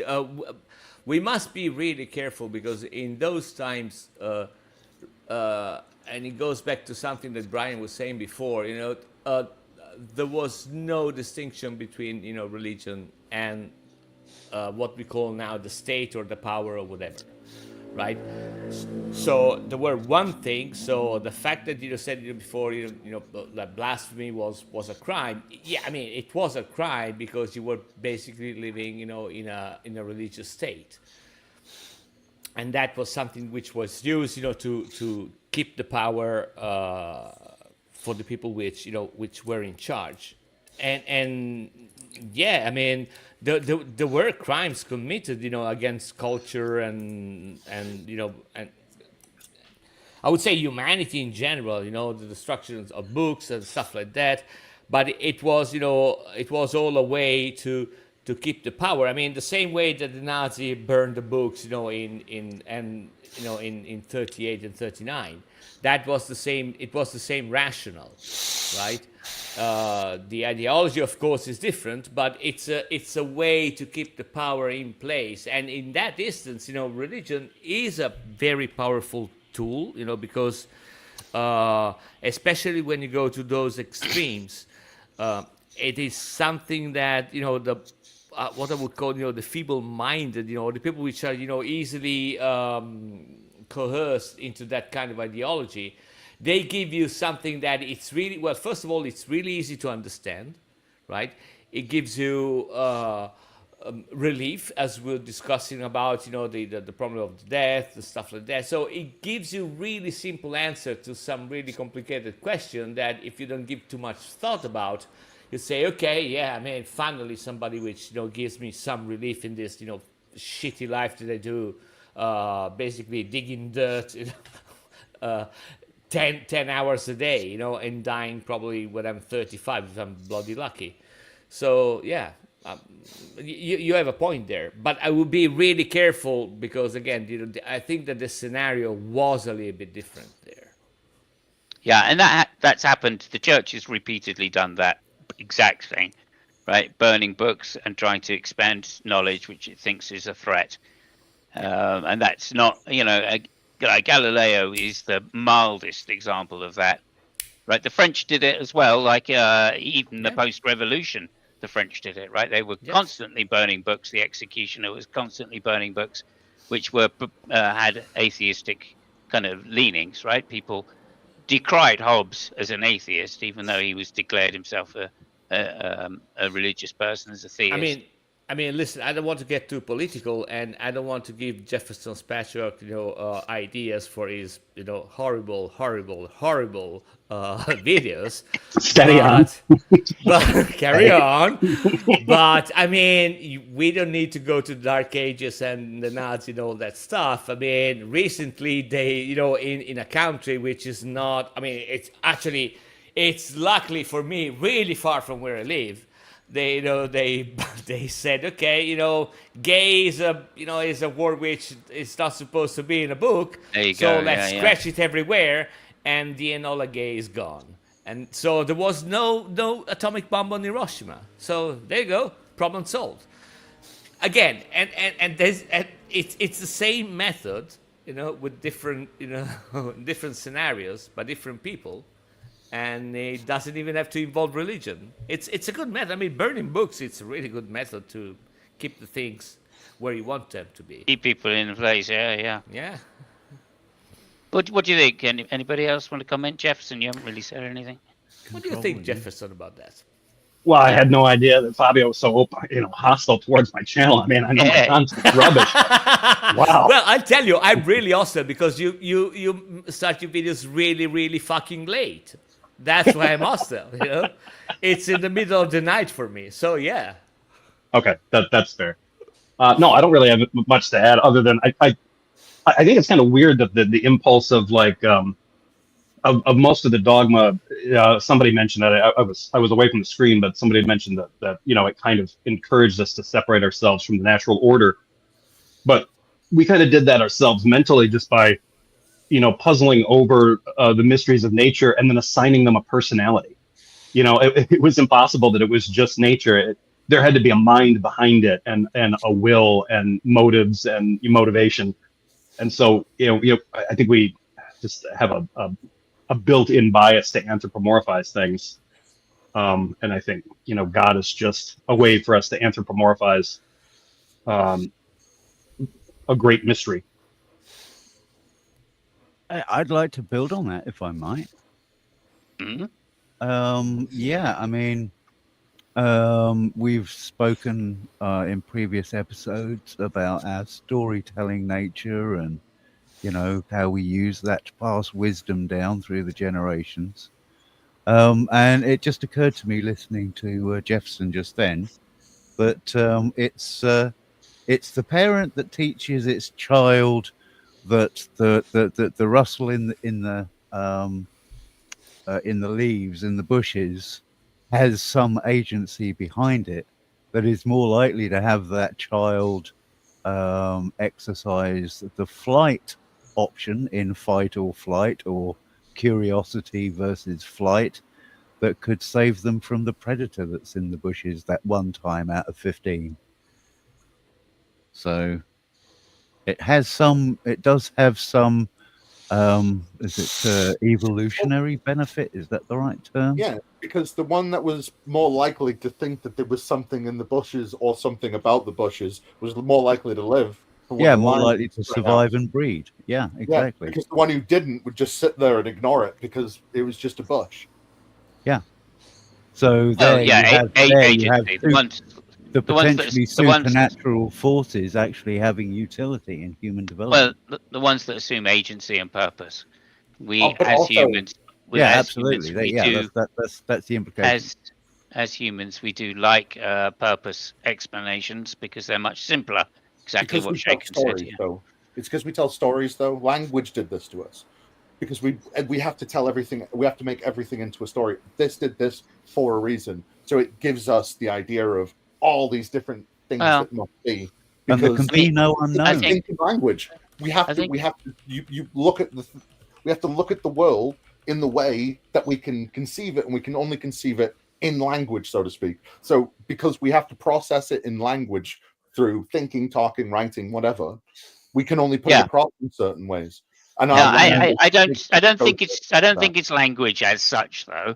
I just think that those purpose explanations or axiological explanations are much simpler to understand, and we prefer an easy life. They're quicker to explain things. We have the intuition of purpose because we are, as you say, intentional creatures, and so it becomes much easier. and to explain things in a normative way takes many extra steps, so it's harder Which is to why understand. science is hard. Yeah, it's one of the reasons for sure. Yeah, absolutely. But if you notice, most of our scientific explanations also are axiological, right? Yeah, true, That's how true. we start. You can't, like evolution, for instance. Mike will know this. Has nothing but purpose-driven explanations, right? The heart is purpose is to send blood around around the system, right? And that's just how we explain it. Right, but you can give a normative explanation. It just doesn't make much sense to us because you have to be so much more specific, and more likely wrong as a result as well. Just to put that and throw that in there, or at least open to being wrong. Yeah, maybe. It's much harder. Because one thing that also seems to be fairly common in our species is the dislike of not knowing things. We have a tendency where we don't know something to make it up. Yeah, we prefer a rubbish explanation to no explanation. Yeah, any explanation is better than none. I wanted and if it involves agency, then it will deserve our suspicion. Right. If we know something has agency, then obviously we're always the rustle in the bushes. We're always looking for the it's a good side to bet on. Yeah, but we're always looking for that kind of explanation. Sorry, Jeff. Go ahead. You're going to say something. Yeah, I was just going to add on. There's an aesthetic reason for it too. If you ever get into like writing, if you were writing stories where you just describe this happened, then this happened, then this happened, it's not as compelling. So if you want to actually get a point across or command attention from your fellow human beings, putting it and because this happened, because that happened, because they did that thing, them over there did this thing. That's like an aesthetic thing for storytelling, and it just seems to, but it's also a bias. Right, but it leads into walking through the forest and going, "Oh, I'm tired," right? And then seeing a tree that's fallen over and going, that tree is fallen over for me to sit on. Yeah, kind of a teleological reasoning. Yeah. Hume's argument against religion. And when we've moved on from telling these stories to each other around the campfire, and we started writing them down, then you've got the same rules in play. You've got to hold the reader's attention. You've got to make it meaningful. You've got to have some tangibility to it, that's relevant to your life. And a lot of the problem that we have with dogmatic religions these days is they're no longer relevant. Yeah, that's quite interesting. Yeah, some of the dogma is like I was saying about the bodily resurrection, is no longer relevant. Is that really relevant? I'm not sure it is. We can simplify it. But I think that's only because we have explanations for things. And God used to be the explanation for things. So superstition isn't needed. Yeah, exactly. God allows us to give an axiological explanation for things which are considered to be scientific, right? But that superstitious thinking is exactly why the dogmas have the power. It's the same thing as, I can't win this game unless I have my lucky jockstrap. I can't live this life without my lucky god. Oh, you believe that too? I mean, I'm like that. Yeah, but when we appreciate that because of the additional knowledge we have now, we no longer need God in there as the answer to fulfill our innate need to not have any non-answers for things. But what it appears to be actually happening is like people seem to be going, well, it's making God more nebulous, and since it's making God more nebulous, it's making it easier for him to believe that he's just there somewhere, and you don't actually have to do all the things. That's okay.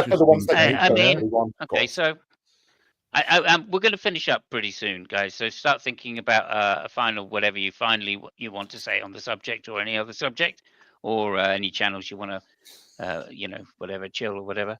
I just want to say this. Speaking of this point, to me, it's always struck me as something that Darwin gets a lot of the attention from the apologists, And I don't think it's because of evolution necessarily, although obviously that is, that conflicts with creationism hugely. But I do think it's for this. Darwin proposed a mechanism by which evolution can be done from a bottom-up explanation. Even given the terminology and the axiological kind of purpose-driven explanations that we use in evolution, right? It still gives a mechanism by which we don't have to have a top-down explanation, right? There is no ultimate purpose for evolution. It's adaptation to the environment.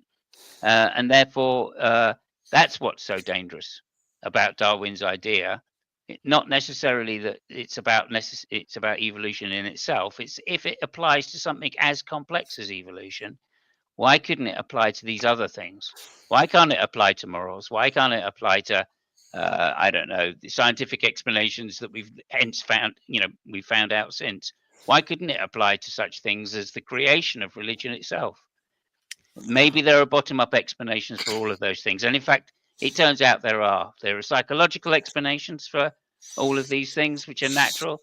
There's such things as morals, why we believe, etc.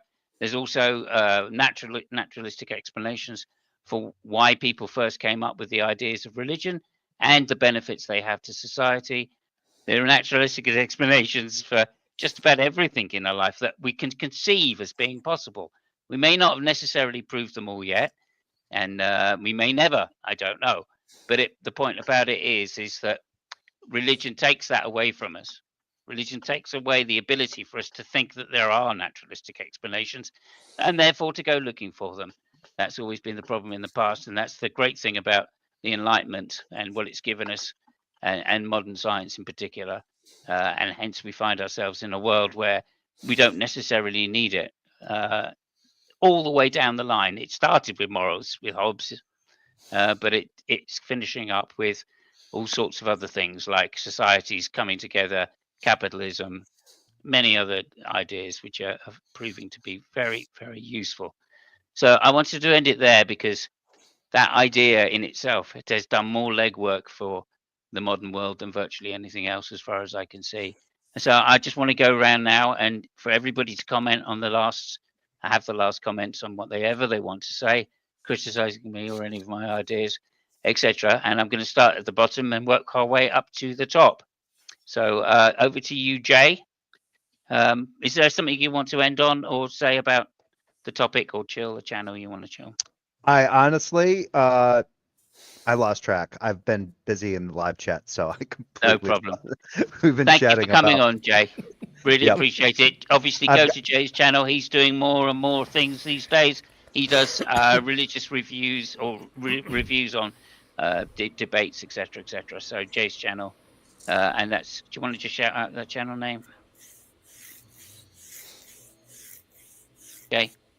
What's that? You want to shout out your channel name for me? Jesus Christ, I mean. I'm reading comments, and you're talking to me, and then I've got my wife. Damn.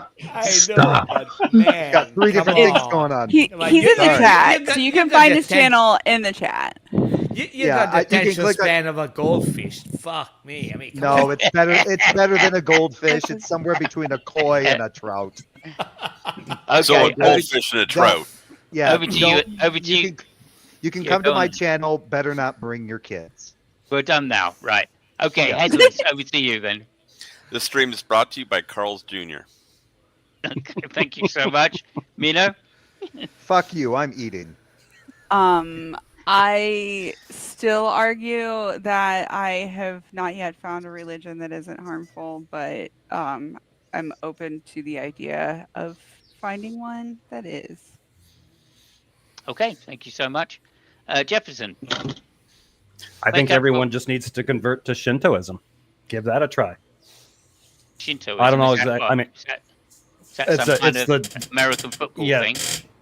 Ancient Japanese animism, really. Yeah, I don't know exactly how it works. Their temples are pretty, and they have some interesting music. But and they got some rotating bells. You get a big rope, then you hit a bell. Yep. Yep. You get to eat KFC at Christmas. Sorry. Okay, and they worship what?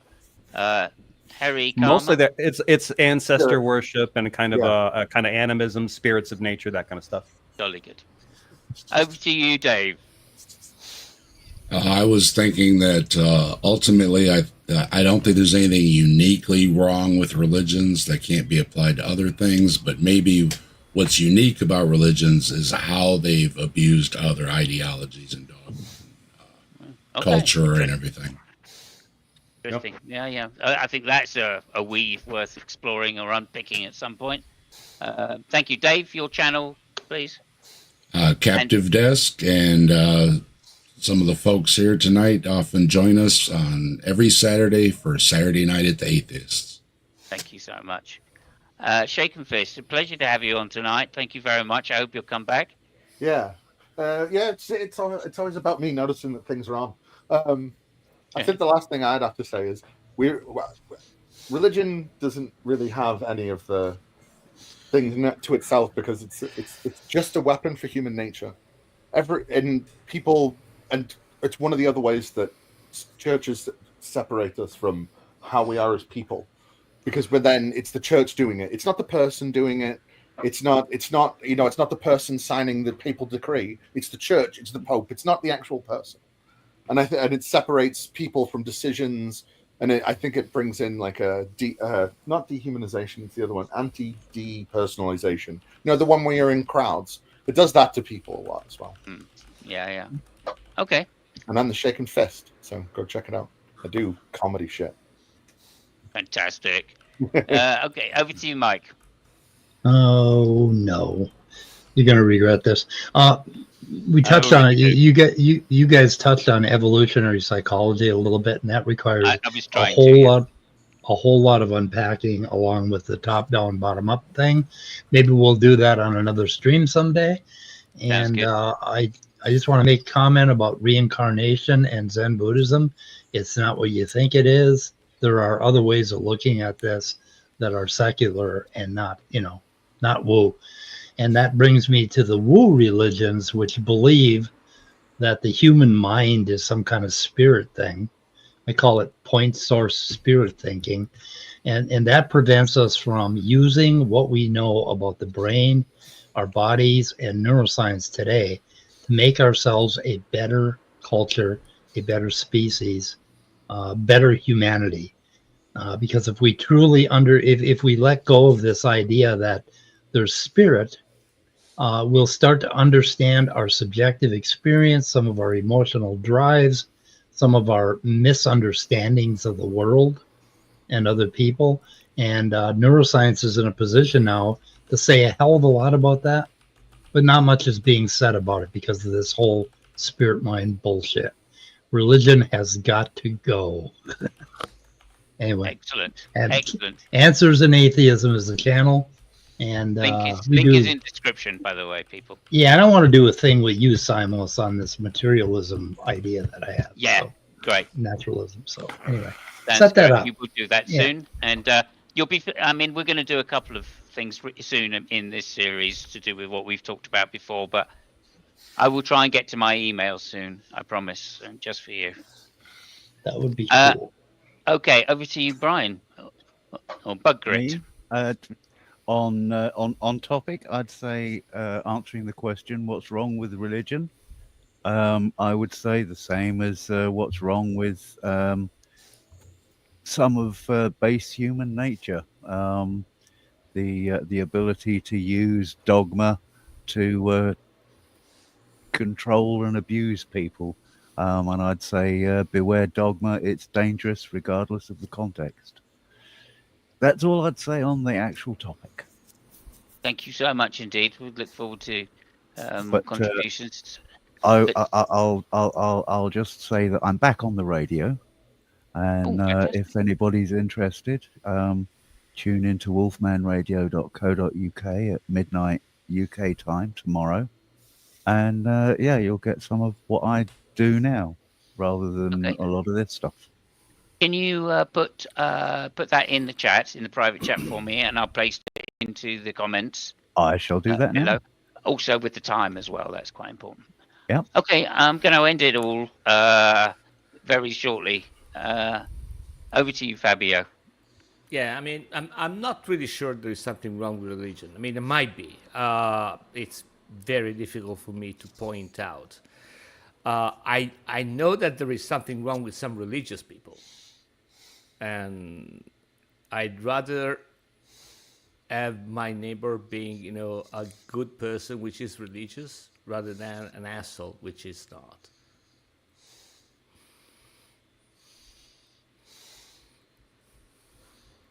Oh, okay. Thank you. Yep.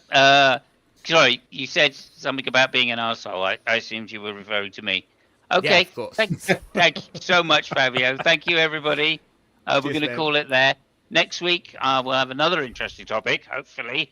And thank you, everybody, for coming by. Much appreciated. Please like and subscribe and all that great.